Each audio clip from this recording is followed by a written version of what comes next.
Gusto magkakaroon tayo ng Call of Duty Mobile. Ito yung tutorial ko pagpapasabog ako ng ayan, pa nagpasabog na ako.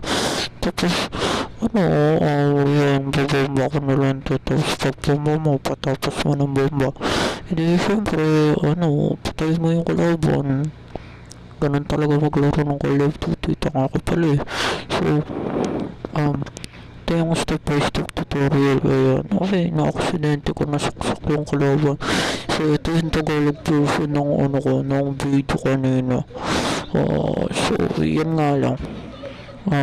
Ito na yung pinaka-tutorial ko kung paano pumatay ng kalaban sa Call of Duty. Since ito nga talaga yung tutorial ko.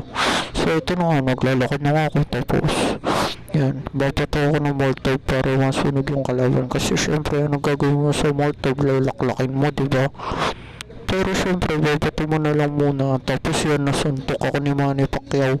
So, yun nga guys, please subscribe and like for the tutorial. Yun lang.